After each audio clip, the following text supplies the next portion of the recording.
News agency Ni અને સૂત્રોને ટાંકીને કરવામાં આવેલા દાવાઓ સિવાય ઇલેક્શન કમિશન રાહુલ ગાંધી દ્વારા પૂછાયેલા પ્રશ્નોના જવાબ હજી સુધી નથી આપી શક્યું. દિલ્હીમાં કરેલી પત્રકાર પરિષદ પછી બેંગ્લોરમાં ફ્રીડમ પાર્કમાં રાહુલ ગાંધી ફરી એકવાર પત્રકાર પરિષદ કરી રહ્યા છે. વોટ અધિકાર રેલીનું આયોજન કરી રહ્યા છે અને આ આયોજન હવે દેશના મોટાભાગના રાજ્યોમાં થવા જઈ રહ્યું છે. ઇલેક્શન કમિશનનો જવાબ આવશે કે પછી રાહુલ ગાંધીનું પોલિટિક્સ વધારે આક્રમક બનશે, એના પર નજર રહેવાની છે. નમસ્કાર, આપની સાથે હું દેવાંશી.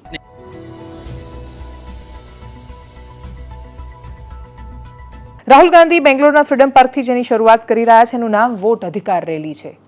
એ ભારતના ચૂંટણી પંચને સવાલ કરી રહ્યા છે કે વોટર લિસ્ટમાંથી અચાનક વોટર ગાયબ થઈ ગયા, અમુક મતદારો ઉમેરાયા, જાણી જોઈને વોટર લિસ્ટમાં મેનિપ્યુલેશન કરવામાં આવ્યું, એ રીતે એની સાથે છેડછાડ કરવામાં આવી કે જેથી ભારતીય જનતા પાર્ટી જીતી શકે. વન સાઇડ વિક્ટરી, એક તરફી જીત ભારતીય જનતા પાર્ટીને જ્યાં જ્યાં મળી છે એ વોટર લિસ્ટથી મળી છે, મતદારોની યાદીથી મળી છે, એની સાથે છેડછાડ કરવાથી મળી છે. ઇલેક્શન કમિશન ઓફ ઇન્ડિયાએ સીધી રીતે આધિકારિક રીતે પત્રકાર પરિષદ કરીને એ આરોપોને નકારવા માટે કે એ આરોપોને સદંતર ખોટા ઠેરવવા માટે સામે આવીને આધિકારિક રીતે કોઈ જવાબ નથી આપ્યો. પણ જો કે ન્યૂઝ એજન્સી સૂત્રોથી એવો દાવો કરે છે કે ઇલેક્શન કમિશન ઓફ ઇન્ડિયાનું કહેવું છે કે કાં તો જે ઘોષણાપત્ર રાહુલ ગાંધીએ આપ્યું છે એ ઘોષણાપત્ર પર હસ્તાક્ષર કરીને ઇલેક્શન કમિશનને સોંપે અને એના પર તપાસ થાય, અને કાં તો રાહુલ ગાંધી માફી માંગે. આ સમાચારનું એટલા માટે મહત્વ નથી રહેતું કેમ કે જો ઇલેક્શન કમિશન ઓફ ઇન્ડિયા ખરેખર એવું ઈચ્છે છે કે નેતા પ્રતિપક્ષ રાહુલ ગાંધી ખોટું બોલી રહ્યા છે અને એમણે માફી માંગવી જોઈએ, તો ઇલેક્શન કમિશન ઓફ ઇન્ડિયાના એક પણ અધિકારી સીઈસી કોઈ સામે કેમ નથી આવ્યા? એમણે સામે આવીને પત્રકારોની સામે એ વાત ડંકાની ચોટ પર કહેવી જોઈતી હતી કે વિપક્ષના નેતા ખોટું બોલી રહ્યા છે.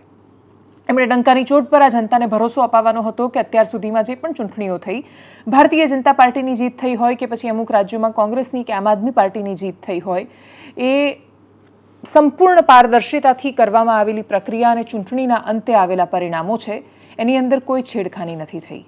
આ બહુ જ જવલ્લે બનતી ઘટનાઓમાંથી એક છે કે ચૂંટણીનો આટલો સમય વીત્યા પછી વિપક્ષના નેતા એમના દાવા પ્રમાણે 6 મહિનાના રિસર્ચ સંશોધન પછી એટમ બોમ્બ ફોડવાના છે એવું કહીને એ એક વિસ્ફોટની જેમ ડેટા મૂકી રહ્યા છે. બીજું, રાહુલ ગાંધી સંપૂર્ણ બ્લફ નથી કરી રહ્યા, હવામાં વાતો નથી કરી રહ્યા, એ આંકડા મૂકી રહ્યા છે, તથ્ય મૂકી રહ્યા છે.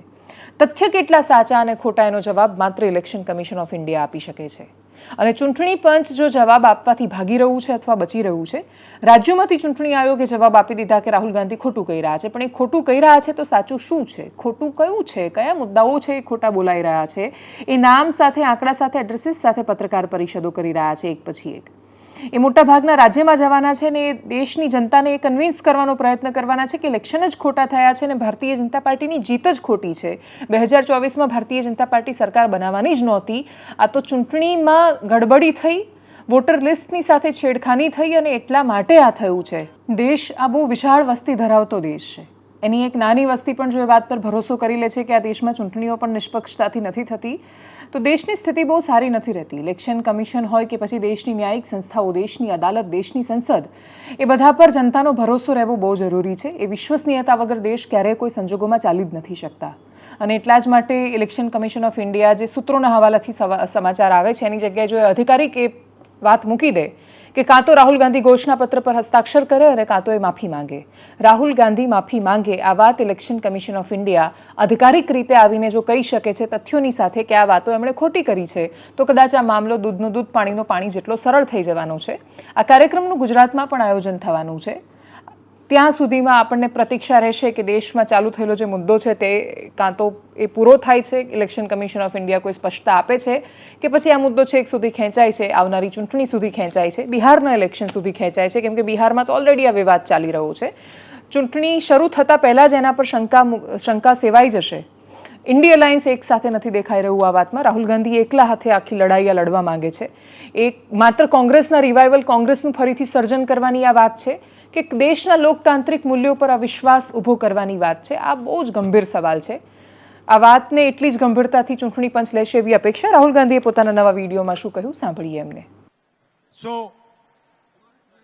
here are 5 questions to the Election Commission of India.